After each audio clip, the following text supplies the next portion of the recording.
This started. Ooh. All right, good afternoon, everybody, and welcome to another PD session here sponsored by the Maine Department of Education. For those of you that don't know me, my name is Jason Anderson, and I'm your Visual and Performing Arts Content Specialist at the DOE.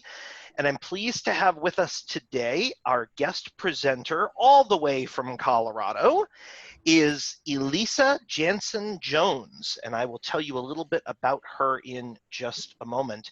Our session today is going to focus on rethinking music education, the future of music education, with the future in mind. And Elisa has spent a lot of her recent career thinking about this and working with people on this and coming up with strategies and approaches and ways of thinking about it, and it's really super exciting that she was able to join us. I met her at the Modern Band Summit last summer and reconnected with her this spring and asked her if she would come do a session with you guys, and she said absolutely.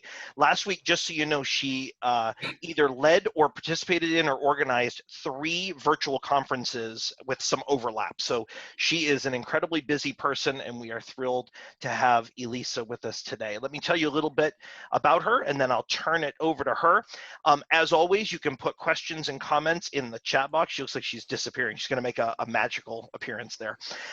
You can put questions or comments in the chat box as always, and then when her presentation is done, if we have some time left, we can look at questions, comments, open it up to the floor, etc., etc.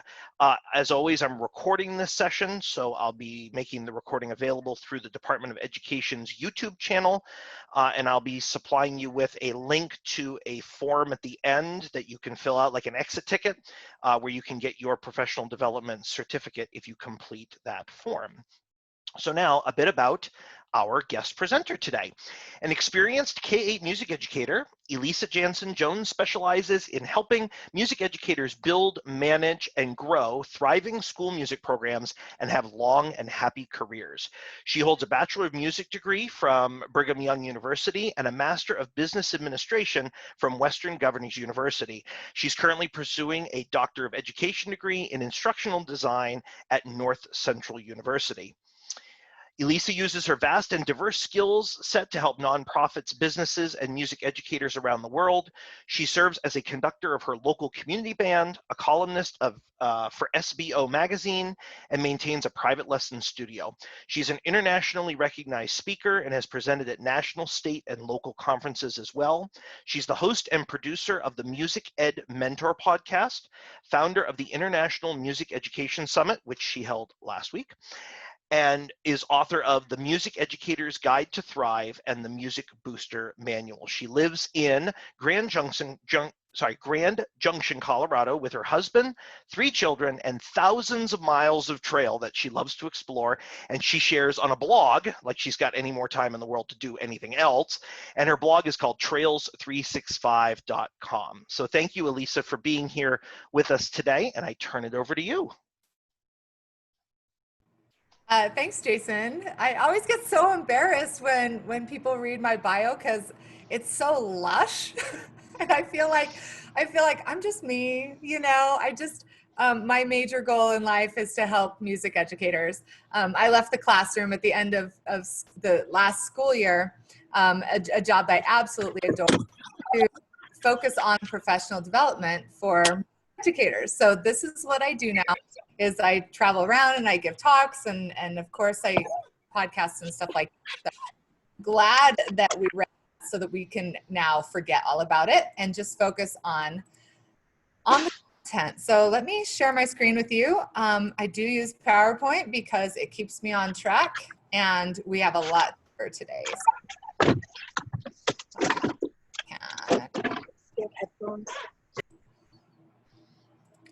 Here we go. Can you guys see that all right?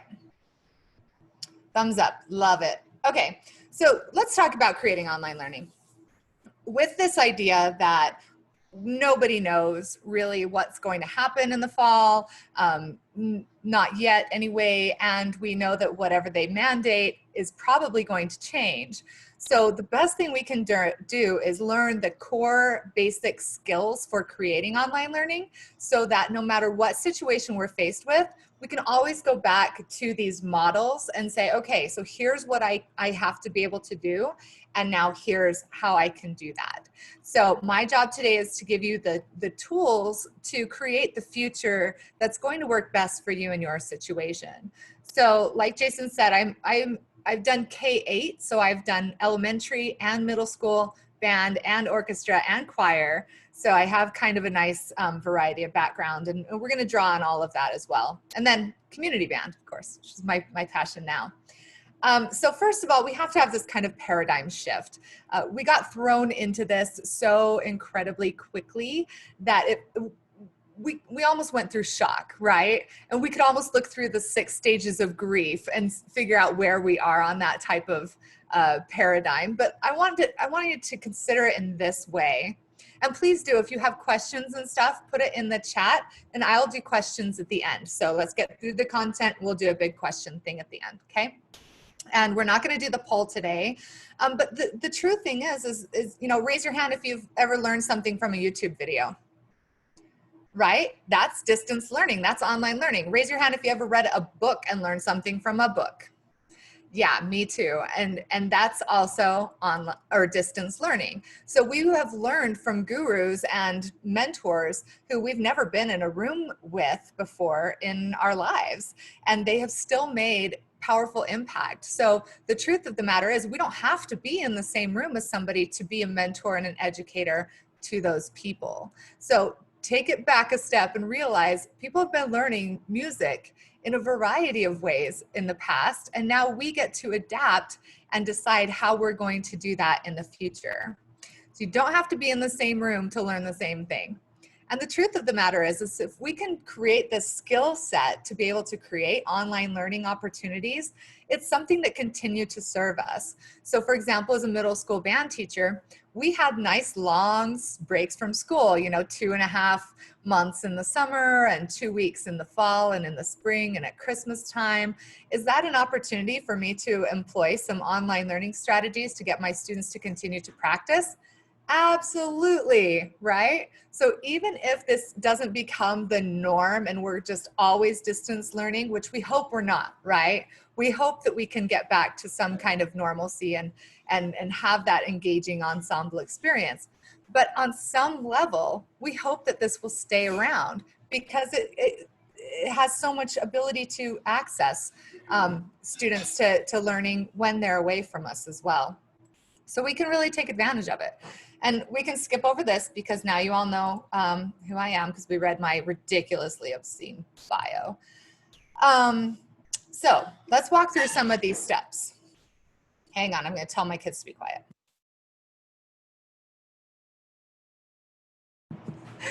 It's okay, he plays marimba, so you know we can be forgiving and flexible.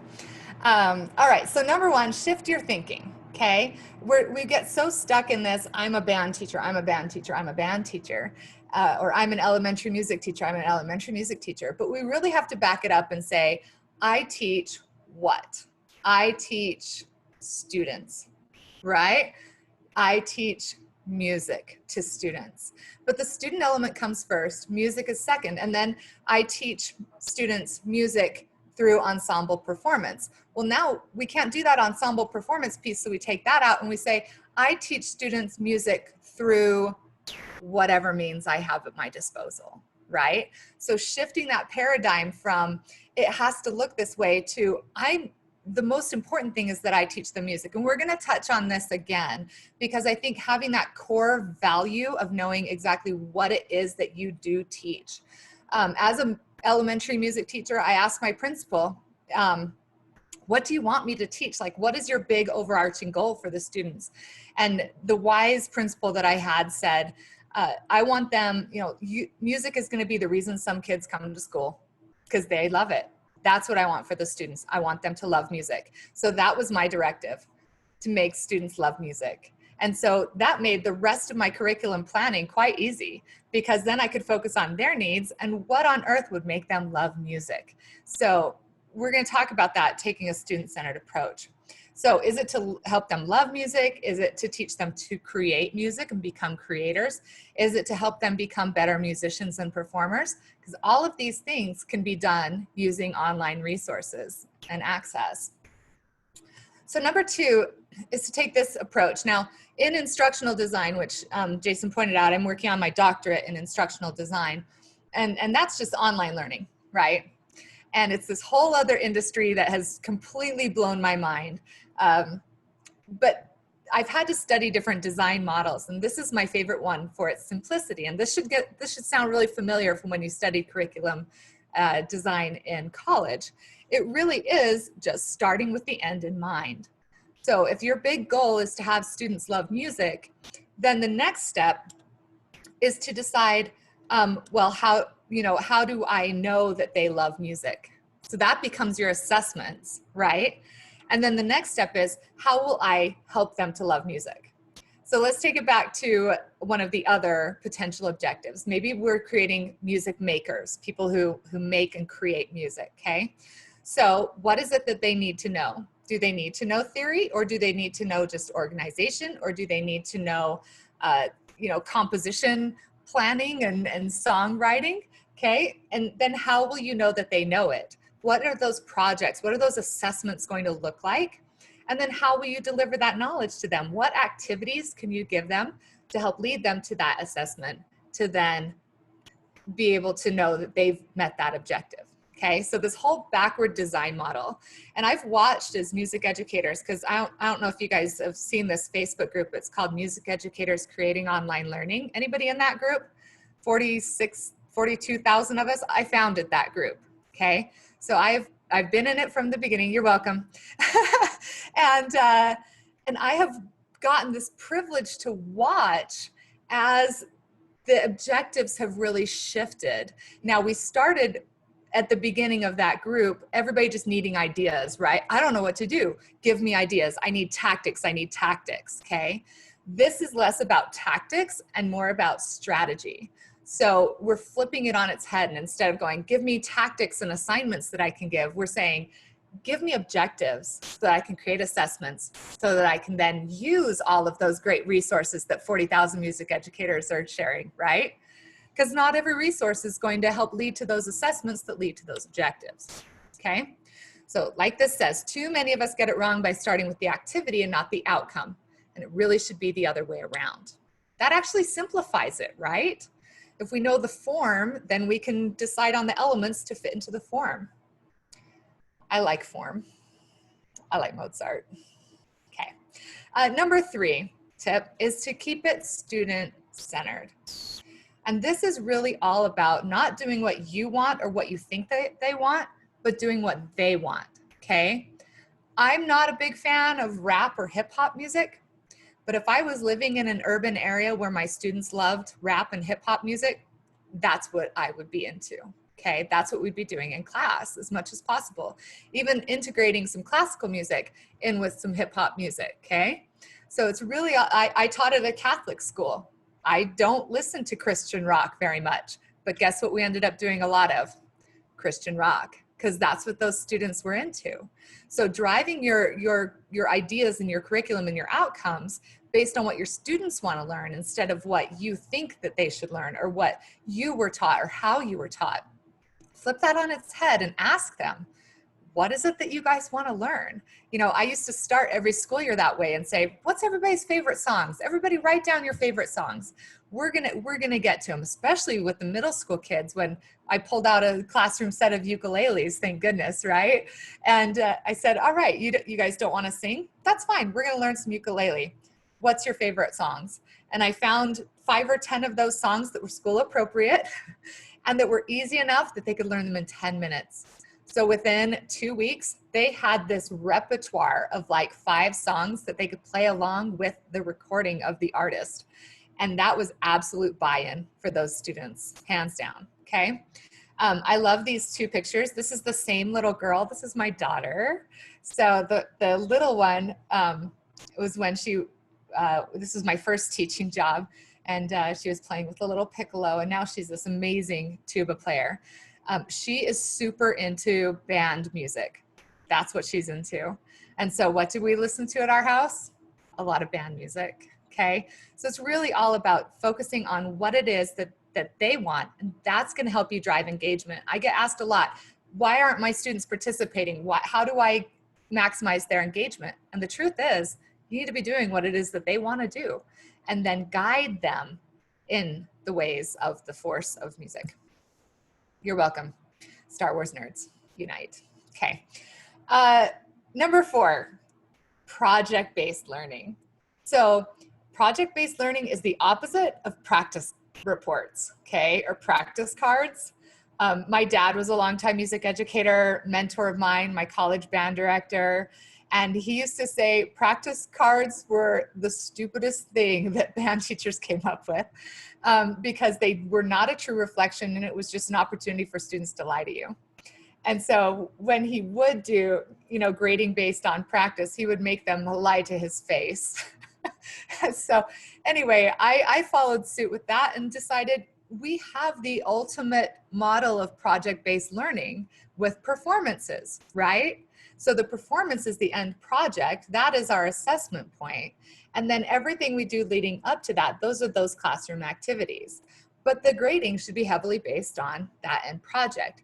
Now, that being said, we've got to kind of look through the variety of projects that we can have them do based on those outcomes that we want them to have. So we can have projects based on we want them to love music as their objective, and we want them to be music creators as the objective, if we want them to be better performers and musicians as the objective. Each of the, depending on what that end goal is going to help drive what the end project is. But by having it project-based, now you can start to integrate other curriculum, right? You can start doing things with English classes or literacy. You can do things with social studies and history and science, and start doing cross-curricular development as well, because so many projects are going to have multiple elements to it, okay? I know, I see everybody thinking, and I love it. They're like, oh, I guess we probably could do. Okay. You can actually design your rubric. So instead of creating a project to meet a rubric, you create a rubric to meet a project, right? So we're going to talk about a specific project and come up with those rubric objectives and what that might look like, okay? Rule number 5 is to take turns. And we spent the first month of that Facebook group fielding so many posts of people saying, how can we play together online? And the truth is, if you haven't figured it out, we can't, right? Because varying internet speeds, you're in Maine, I'm in Colorado, and though it might feel like we're synchronous right now, we're really not. There's little tiny fractions of difference in us. Or in our internet speed, right? And so that's not going to happen, but we can take turns. And this is, I think you guys are probably about the same generation as I am, so you understand the battleship game, right? And it's kind of like that. We take a turn and then they take a turn. We can demonstrate, then they can demonstrate for us, and we can assess, all right? So that's kind of the main thing that we can do assessment-wise. Take turns. Embrace repetition. If your students love a project, do it again. If they loved an activity, why not do it again? I used to have a plastic cup for each grade of elementary music that I taught. And whenever we learn a new song, I would, and they knew it well, I'd say, great, you guys get to have that song stick. And I would just take a little craft stick and write the name of the song on it and put it into their grade level cup. And whenever like I needed a reward or a filler at the end of class, I'd just grab the cup and shake it and let a student pick which song, and we'd do it again, and we'd do it again, and we'd do it again. Because as much as we as grown-ups might get annoyed by repetition, they love it. So if there's a project that you've done with them that they really enjoy, or an activity, don't be afraid to pull that out. You know, as a band conductor, very rarely do we play something and I don't say, let's go back and do it again. Let's go back and do it again. Let's do it again, but this time, let's do it louder. Or this time, let's shape the phrase like this. Or, right? So don't be afraid to try things again. One more time. Okay, but this time, all right? Number 7, be prepared to use these ideas to build your skill set, because like I said at the beginning, there's going to be breaks from school, whether there's a pandemic or not.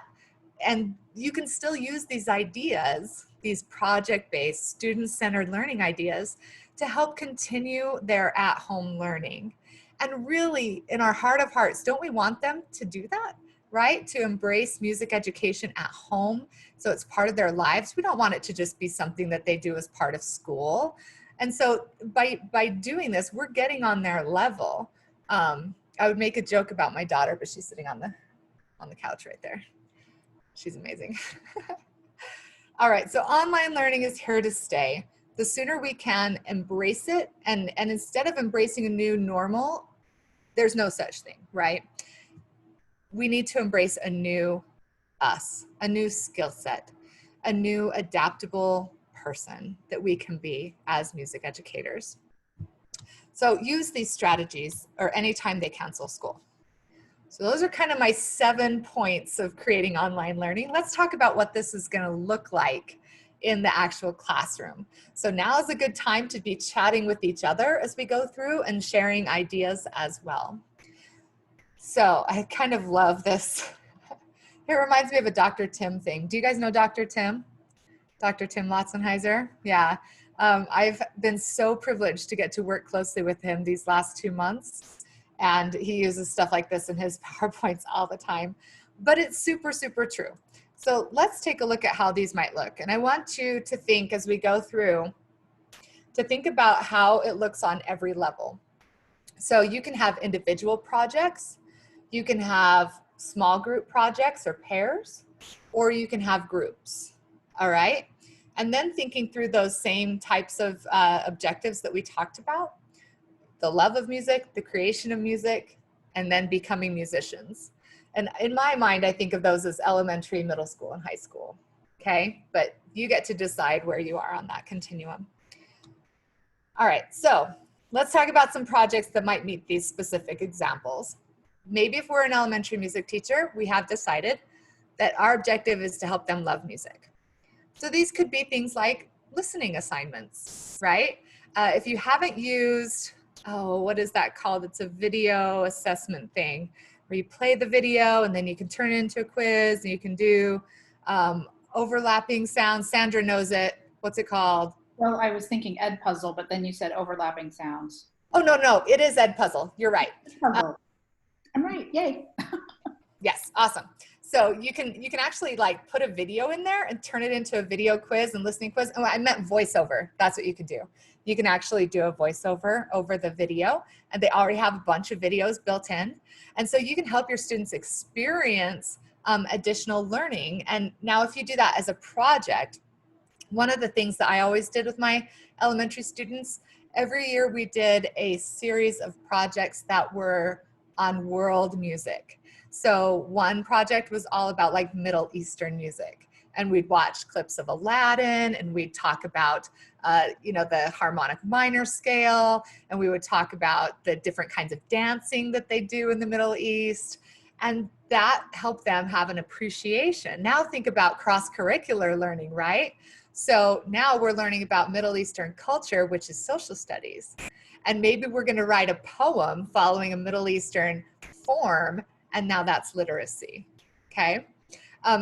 So that's the cross-curricular lesson stuff. You can have participatory videos and demonstrations. Younger students absolutely love to play YouTube videos over and over. How many of you are sick of Fortnite dances even still? I know I am, okay? But how many times did we do Fortnite dances to classical music? A lot in my class, okay?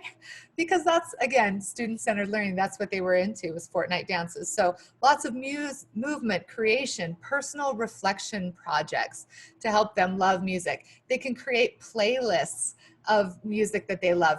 And this ties now into social emotional learning, right? So you can say, all right, we want music to listen to. Your job is to create a playlist that's music to listen to when you're angry. Or here's music that will put you to sleep. Or just listen to Josh's podcast voice, that'll work too. And a smile, yay. Okay, so those are just a handful of ideas. If you have any other ideas for projects that you could do that might help your students create a love of music or social emotional learning for music, you can type them in the chat and share them with each other or write them down for yourself as well. Let's talk about creating music on this individual, small group, and large group level. The wonderful thing about the online space is it makes music creation so available, okay? And what I mean by this is, you know, I'm a classically trained French horn player and vocalist. I never really played in jazz band, okay? So improvisation is terrifying for me. Performance anxiety is real, y'all, it's real. And so creating music as a horn player especially feels so high risk, because what if I miss a note, you guys? What if I miss a note? Because chances are playing French horn, I'm gonna miss a note, right? With online, you can play around and there's no mistakes. There's no wrong note. There's no incorrect way to do it. And I even would start my middle school students, my 8th and 9th graders, on Chrome Music Lab, right? Just experimenting with different shapes and sounds. And you start there, and then you go to something like Band Lab or Soundtrap, which has built-in beats, or they can build it themselves, or you know, Band Lab is actually the same company as GarageBand, but it's the same concept, right? And then you can start them, okay, so now that if they're creating their own beats, right? And that's maybe our middle schoolers are creating their own beats and using the sounds within the system. But now our high schoolers, they can create a background beat and then create their own instrumental track on top of that. So you say, all right, you're my trumpet players, trumpet section this week. You guys are going to create your own backbeat in BandLab and then record yourself playing a solo over the top of it. And it can even be a solo that's pre-written and assigned, or it's something that they can create themselves and write to go over the top of it. And so it's incredibly forgiving and incredibly freeing for them at the same time to be able to create without rules, without boundaries. And then you start to give them those rules and that structure, and they end up being able to learn it and not only create the music, but do the next step, which is become great performers as well, right? So think about how this might look in a small group. You could have multiple students collaborating together on a single project. BandLab and Soundtrap both have a collaborative element to them. So you can do that. You can also, I mean, there's tons of apps out there. Just go to the Facebook group and search, right? And of course, if you have additional ideas, drop them in the chat. So let's talk about projects, more projects to meet these objectives of becoming better musicians and performers. And Jason said that he and I met at the Little Kids Rock Modern Band Summit last year. Is anybody else a trained modern band teacher? No? Kind of. So I absolutely love it. I was a skeptic for a long time because it's called Little Kids Rock. And I thought, there's no way I'm having a rock band with 30 second graders, okay? It's not gonna happen, it's dumb, it's not worth it, right? And so I literally spent my entire time at the National Association Conference avoiding anything Little Kids Rock, because in my mind, null and void, you know, waste of time. And then I finally, it helped that I became friends with their director of teaching and learning, and got him on my podcast because I was like, fine, you can have a say, right? And then I did their training, and it has absolutely remade the way that I've been teaching music, okay? Because it really is very student-centered, but the pedagogy is so good too, that even for middle school and high school, it's still applicable. So for example, one of the things that they teach is modeling. So I might play something or sing something, and then have my students play or sing it back to me. And that would be modeling me, okay? Or we can have them play along with a video of a better player, because again, French horn, lots of wrong notes, right? Scaffolding, right? Which is playing along with stronger players as well, approximation, embracing all of these additional concepts to create better performers. There's lots of great assessment tools in the online space. Does anybody use Smart Music? My kids' students my kids' band teachers. All three of my kids are in band. They use Smart Music. It's a great assessment tool.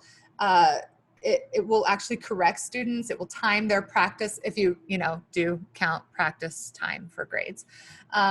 They have tons of built-in play-along tracks, but you don't have to do that. Like we said, you can use something like BandLab or Soundtrap and have them create their own play-along tracks to play along with, okay? Think about how that might look as duets or small groups. I had the wonderful privilege of getting to meet the Canadian Brass, and they've started coming up with a lot of chamber music for flex bands and flex ensembles, because maybe we can't meet as 60 people together in a band, but regulations say we can meet as 5 or as 6. And so now you can start having these group performances of smaller chamber ensembles, of duets or trios. So now we've taken our solo and ensemble period of the year, and now we're just going to bump it to the front of the year, right? And we're going to start doing solo and ensemble kind of stuff at the beginning of the year. How many of you have already done solo and ensemble stuff? Yeah, I mean, at some point, right? Ideally, we all have. Flipgrid is a great assessment tool as well. It's, yeah, you guys are nodding. I love it. Yeah. You just create a class and then they can, play the video for them. I'm actually going to be doing a Flipgrid probably right after this, actually, for the International Women's Band Directors International. I'm presenting for them next week. And they're having us all do a little Flipgrid project together so that the attendees can get to know us by our little Flipgrid videos. Wonderful, wonderful tools online. If your students are shy about the video, there's lots of audio options. I use a tool called SpeakPipe, and it's free. And it just allows you to put a button on a web page and they can record audio. And of course, a lot of the LMSs have that built in, right? I know that Canvas does, and I think Schoology does, where you just push the button and record the audio. So using assessment tools like that, I met another wonderful player, Dom Famulero, who's a very famous drummer. And he and I got talking about online learning because he's moved to, we all have moved to complete online learning. And he said that 25 years ago, he used to do distance lessons. People would take a VHS video of themselves, which Josh isn't going to know about because he's too young. But the rest of us will remember VHS. and they would record themselves playing on the drum set and mail it to him. And he would record a response and then mail it back. And it's no different now, right? We can watch them play and provide a response, and then they can learn and grow from that. I love virtual ensemble projects. I realize that they are technologically intensive, and yet they can be an incredibly powerful tool, not only for teaching and learning, right? Because think about what the objectives could be. We talked about how if this is the project, now what are we assessing, right? We can change our objectives to, okay, the student will know how to place the microphone appropriately for quality sound.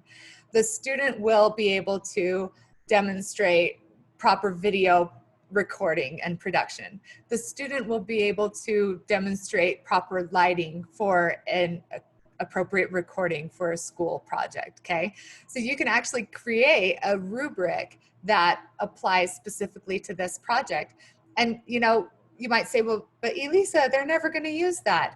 I've gotten paid to play French horn in a studio before. It's a legitimate career to be able to play into a microphone, to be able to record yourself, and if they want to become professional musicians, that's how auditions happen. So even scholarship auditions are happening based on video recording, as are all state auditions, all state jazz auditions. It's a legitimate skill, and a big project like this, a collaboration, is going to help them do that. Not only that, but think about how many times they're going to have to practice that piece and practice the recording before they get a good one, right? So I want to show you guys. Can you still see my screen? You see this video here? See now, I can't see you. Yes, okay, good. So let me make sure I'm sharing computer sound. I might have to stop and restart my sharing because I want to show you guys this. So this is one, as soon as the shutdown happened, I called up my friend Steve Martin at GPG Music Publishing and I said, we need to do a virtual band. Can you give us a song? Like, just give it to me. Just give me the sync rights. And he was like, yeah, we'll give you the sync rights. You set it all up and get the videos incoming and we'll even do the video production. And I was like, great. So this is what we came up with. And this is a collaboration of people who have never met each other. They are from like 12 or 15 different states. There's a few teachers in here that you'll see alongside with students. Look for the really adorable tuba player. She's my favorite. And this was like our first try doing something like this. If you end up not being able to hear it, just give me like one of these. Can you recheck your screen sharing too, Elisa? Because I can't see your screen right now. Oh, wait. Okay. There we go.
Did you like it? Yeah. Honestly, when I saw that the first time, I thought I would cry because it's such a neat project for your ensembles to do if you can make it happen. So we've got like my friend here who's in Hawaii, you've got my daughter, and you can see that even with our first cut here, you could do a fair amount of assessment on these students. You can check their technique, you can look at balance. Why does this kid have claves at home? I think it's great that he does. But this was pretty labor intensive. So we came up with a way that we could do all of the tech for people who wanted to do this. And we secure all of the synchronization rights as well. So we've now produced like 25 of these for different bands and choirs around the country who want to do this kind of thing and just focus on the music. We have some where the conductor gets on and they all play along with the conductor video, and we set up like a whole online portal that gives them instructions on how to do everything, and we have a lot of fun with this, but this was kind of our first one. If you didn't want to do something but I'm sorry, I digress. I want you to think for just a second and maybe write down all of the things that your students could learn by doing a project like this. And it doesn't have to be on this big of a scale. It can be 2 or 3 students together. They can learn the audio, video editing themselves. But there's going to be, just off the top of my head, right? Students will be able to play with quality tone. Students will be able to demonstrate appropriate articulations. And they're all going to be sending in individual videos, so you're going to be able to assess them individually and then also as a group. And think about the advocacy power of this, right? if you were able to pull something like this off and send it to your principal and your school administrators and your district administration, and you could use it as a fundraiser. You could get a parent to pay for it to do the video editing. I mean, it's just a great way to collaborate. So here's one we did for choir. And this one, and these, I should say, these projects were initiated before the shutdown, okay? This is something that I've worked on for some time. Some of the other innovative things that I've done, we did a virtual band festival, like an adjudication festival, and it was sponsored by KHS America, the makers of Jupiter, Majestic, and Mapex drums. So they sponsored it by giving us these 3 outstanding adjudicators, right? And I created an adjudication portal where the adjudicators could get in, watch the band videos, and provide them all this great feedback. And the bands got to get this assessment from these world-class adjudicators. And then we had a festival day where we streamed all their videos. But this is all stuff that I've been doing for years now.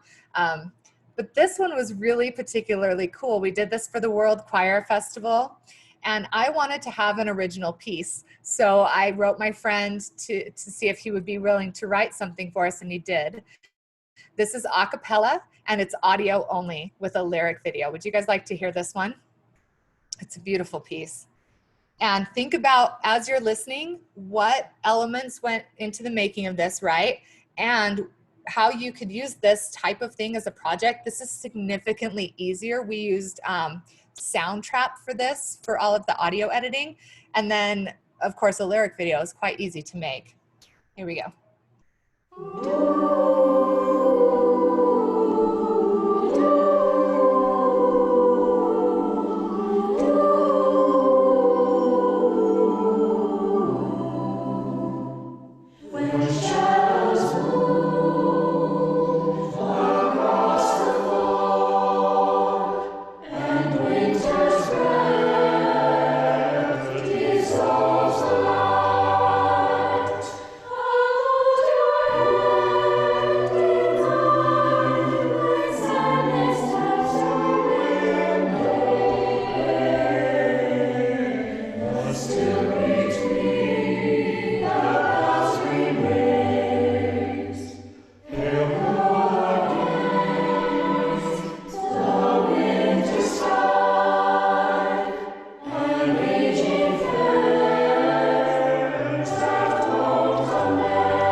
All right, so this one, again, I cried the first time that I heard it.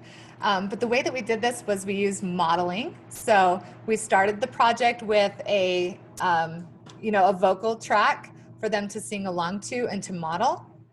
And we did some virtual program notes, basically, or tips for singing, right? So breathe here and make sure that this phrase goes like this and this vowel is like this. And we had a choir director who did all of that and the interpretation and the dynamics. And so it was very realistic, all things considered. And then of course, we batched them in small groups. So they worked together as quartets, soprano, alto, tenor, bass. And they completed their quartet projects, and then we took all of those and layered them on top of each other for the final project. And we did all of that in Soundtrap, and it turned out really well. The singers are from all over the world. You can see Australia and California and the UK and the Netherlands and Serbia, and yeah, just all over the world. But of course, you could do something like this with your own ensembles as well. And it's an incredibly valuable learning experience. We were just wondering, Elisa, if the Tracy Williamson that you had on there was our Tracy Williamson from Gorham, and we're excited that it is. So, yay! Yeah, that's awesome. There's a few of them on here, actually, a few main teachers. It's pretty great. Oh yeah, I'm looking right now. Oh yeah. Did you guys not know about this project? Would you like the link? Let me chat you the link. You can share it. She Awesome. did an incredible job. And I found her through Soundtrap, actually. I was recording a live podcast for Soundtrap and turned to them and said, I think we could do a virtual choir project using Soundtrap. Again, this was way before the shutdown. And I said, but I don't want to conduct it myself. I want somebody who, you know, is a more experienced. Not that I couldn't do it, but I like to give other people opportunities when that arises, and I get to the administration, they get to the fun music stuff. And they sent me Tracy, and she is amazing. Absolutely love her. So yay, that she's a main music teacher. Wonderful. And it doesn't have to be on this big a scale. If I were teaching elementary and wanted to do a project like this, I wouldn't do an overlapping one. I'd assign sections of a song to different students, and they would each sing a line. Excuse me, they'd each sing a line of the song, and then I would just mesh it together. Almost like a slideshow, right? I could do that in Adobe Spark. It's very easy to do. So using your own skill level, you can come up with some really great student-centered, project-based learning opportunities. Let me get back to my slideshow, just because if I don't, then I won't remember where we are and everything.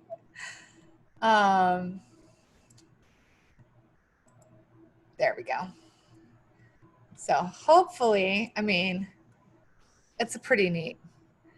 Seeing your students like that is just outrageously cool to me too. All right, another rule of thumb is bite-sized pieces, okay? The younger students you have, the smaller the bites that they need, unless it's super entertaining. Good examples of that are Little Einsteins, if you've ever seen an episode of Little Einsteins, or Bill Nye the Science Guy. They're ridiculously entertaining. And that's a big tip to us as teachers, that we have to be overly animated, right? So that we're engaging when we're on the camera. And that doesn't come naturally to us. It's something that, you know, we have to practice. And that kind of brings us to the conclusion. Sorry about the Catch My Session and Skull Session stuff. I borrowed some of these slides from my presentations last week. But my email address is on there if you have any questions. And my website portfolio stuff is really easy. It's just elisajansen.com. And if you do want to check out a good podcast, my Music Ed Mentor podcast, I've been doing it for 3 years. I do it in collaboration with Smart Music. And we cover all the stuff that's like heavily non-pedagogy. So the stuff you don't learn in college is what we try and cover in the podcast. And, oh, do you guys want a free copy of one of my books? Would you guys? Great. Let me give you that.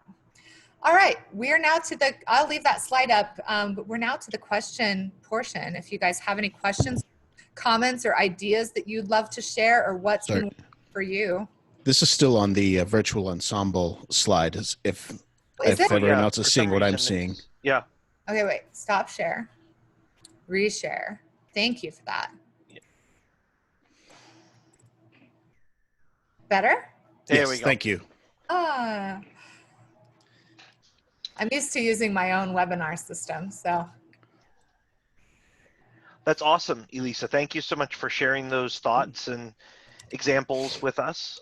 Anybody, we can open up the floor. There weren't any questions per se, or things have just been going back and forth in the chat box about you know, templates for doing virtual band or virtual ensembles and things like that. And I know Josh has been working on a Maine-based virtual choir. Josh, do you want to talk a little bit about the process and engagement that you've had? Yeah, so I mean, I've been doing it completely by myself as far as putting everything with all the editing and stuff. So I can't speak to going through a company or anyone else, but I got together with a few other teachers, and we have a main teacher here who has his own publishing company. So he was willing to give us music to use, which was a really awesome thing. I ended up having about 20 or so participants, students and teachers from across the state. So not a huge group, but we also were still teaching and learning through the last few months. So it's pretty great. I'm in the process of editing that right now. So for anyone who hasn't done that, just the process of going through and lining up all of the parts and and all of that individually is certainly a labor intensive project. Just in the last couple of weeks, I've probably put 15 or 20 hours into it, and I'm nowhere close to done. How did you get everybody's sound to start at the same time? Did you do a for a Yeah, clip? so we used a clap. When I had the conductor create a video, I had him clap and gave the instructions for them to leave their headphones unplugged and with the audio on, so that we'd get his clap into the recording. And then I left a little bit of time and put in the video a reminder to plug in your headphones now, and then the recording started for them to sing along with. The one thing I forgot to do, and I realized this a week after I sent it, was put together any modeling with the recording. I did send out some practice tracks that we had made from, because I used that piece at a festival not too long ago, but they didn't align with the recording that we actually used for the accompaniment. It was just kind of the parts on their own with no context. So it was a lot more difficult than it had to be. But when you figure it out on your own, you realize what you learned and what to do better next time. Exactly. And that goes back to the repetition thing, right? So push through and finish that project and then do it again, because the next time it's going to be easier. And maybe the next time you do audio only, just to save yourself some grief. And I did sign up for the Eric Whitaker virtual choir just to see how he does it, because he's been doing it for 10 years, right? And that's how he does it, is a track where he goes 3, 2, 1, everybody claps together, and then they sing along with the track. And that's kind of how we do it, is we have them play along with the track. The bands get a click track, so they get like a 1, 2, 3, 4 play along with the recording. And then the choirs, the pieces were actually all chosen by Andy Beck, who's the head of choral for Alfred Music Publishers, who's a friend of mine and presented at my conference multiple times. So I just went to him and I said, we want to do this virtual choir thing. We want to give choirs an opportunity to take the tech out and really focus on the music. Can you give us some of your library selections? So he picked all ones that have a piano introduction, first of all, so that we don't have to do a click or a clap or anything like that, because they all start with the piano. Anyway, but like I said, you can do it in any iteration. It doesn't have to be face on the screen, everybody wearing the same color. I mean, that's one option, but I loved that vocal piece with no faces on the screen, and it still was a great learning experience for the people involved. Yeah. As I've been working on the video part, I got a collection of pictures from Maine, the pieces about the Mount Katahdin, our biggest mountain here in Maine. So I got a bunch of pictures from different people that I'm basically doing a slideshow with, at times the singers in their faces coming up, and at times them just kind of hidden away. The one thing that I'll say about doing a virtual choir is, when you're picking pieces, the piece that I chose ended up having about 8 measures in the middle with no accompaniment, and the rest of the accompaniment had really not a lot of rhythmic support to the singers. So like there was a lot of difficult spots to line up rhythmically, just because they were watching a conductor's video, but they all interpreted their own ways. So, and then I had to basically pick someone's, and okay, we're going to line up every single person's to this track. So I think no matter what it is, if you're going for this route, making sure that you have something that has a strong rhythmic pulse that you can really follow along with, especially if you're using click, that kind of makes it a lot easier. Choral side, that's a little more difficult to do, but. So this could be, this is a perfect example of going back to revisit backwards design, right? So the end goal is this project thing, and you make it student-centered by picking a piece that that they'll love, right? That also fits these criteria. And then we go, okay, how will we know that they've learned these objectives, right? It's their video is that going to be the assessment, and then you create a rubric based on it, and then you mark it out backwards from there, and you go, okay, so by this point they need to give us a first draft recording, right? And so that we can provide them back some feedback, and then we get a second draft recording, okay? And by this point they need to have logged so many hours of practice, and by this point they need to have met as a section to do a sectional and maybe the section leader demonstrates the song to them, and then they play it back and they take turns playing it, or maybe they have to play with a buddy. So you can absolutely build it backwards from there and fill up, 3 weeks worth of lesson plan content for a single project, right? I should have asked at the beginning, what does everybody teach? Charles, will you tell us what you teach? Yeah, I teach general music K-5 in 2 schools. Oh, I love And Charlie's one of our main Kids Rock teachers as well. We have almost 40 teachers, Elisa, around the state that are modern band teachers that we have from our statewide initiative. So, But when I first started in Wyndham, I was the orchestra specialist. So are you a big believer in like the little kids rock approach? Oh yeah, absolutely. In string education, we have the Suzuki approach, which is training the ear, and they do all of that. They don't worry about reading music. It's concepts and keeping the beat and using your ears to follow the music and modeling and scaffolding. And modeling and everything. It's awesome. When I interviewed Scott, the Little Kids Rock teaching and learning director or whatever, I actually said to him, isn't this exactly like Suzuki? Like, how are you being different? How is this new? And his response was, well, we're doing a student-centered approach, right? We're picking music that they love and that they listen to. So, and it's not necessarily all rock music. Like I said, in my school, they were into Christian rock, or really hardcore rap, which was weird. Josh, what do you teach? I teach general music 1 through 6, 4, 5, 6 chorus, and I do 5 and 6 musical theater. Wow, that's got to be so much fun. Yeah. Musicals, junior Broadway. Yeah, it's a really fun, really busy, really crazy job, but I do enjoy it. Nice. Suzanne, what do you teach? And sorry, if you don't want to be put on the spot, just go. No, that's fine. I teach K2 music. I have 2 schools, and I have a private piano and voice studio as well. And I do musical theater on the side when we're up and running again. Awesome. So is Maine a big musical theater kind of state? Yeah, the greater Portland area, I think, and for community theater, but I know a lot of schools have a yearly musical as well. Nice. Yeah, that's actually how I started as a little girl. My mom was a theater major in college and a vocalist, and so she got us into community theater from the time we were very small, right? We were the little kids in the Music Man and the end. Mm-hmm. So, Mara, what do you teach? And I know I had to unmute, sorry. I teach K-12 music and theater, but I'm looking for a new job next year. So in the interim, I have a private voice and piano studio, and I'm mostly theater-based and musical theater-based. Cool. And Kristen, are you listening as well? Do you want to know what you teach?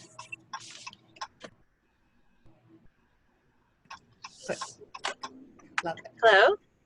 Hi, what do you teach, Kristen? Hi, I teach 5 through 8 instrumental music. Oh, awesome. So all the middle school stuff really hit for you then, hopefully. Absolutely. Very cool.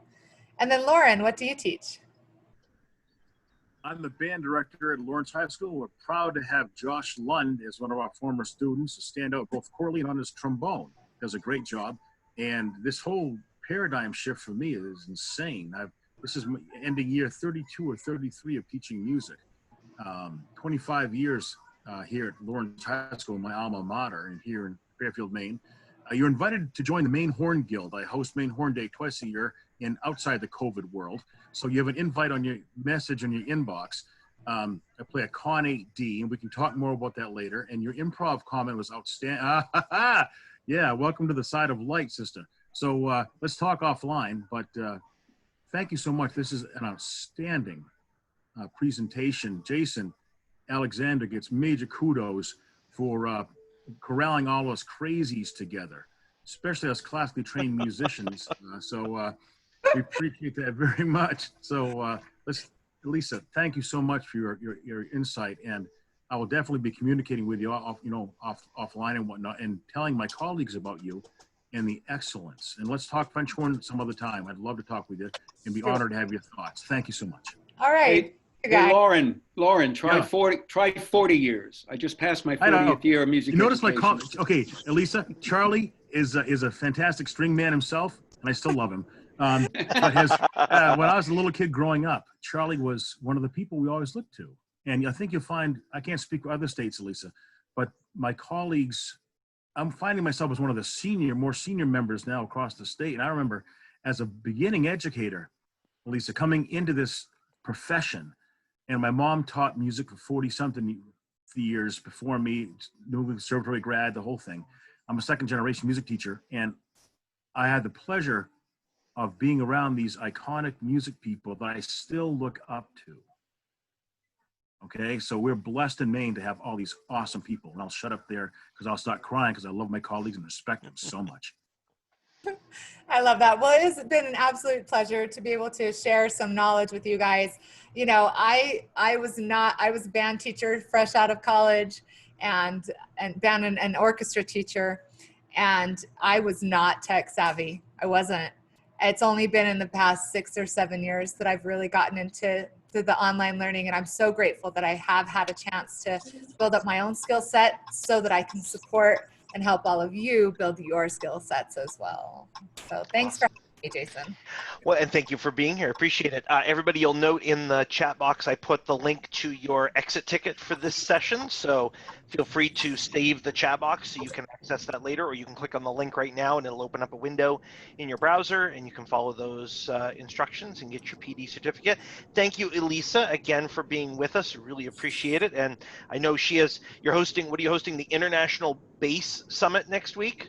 Yes. Which is really awesome. So she's just like crazy busy doing awesome, cool stuff. So yeah, I'm doing that. And then Texas Bandmasters, and I'm doing Little Kids Rock as well, helping them get online. So it's awesome. It's a pleasure again. And I'm going to go take my daughter out for some coffee now that I've harassed her in my presentation.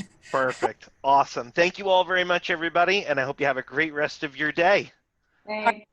Care. See you soon. Thank you.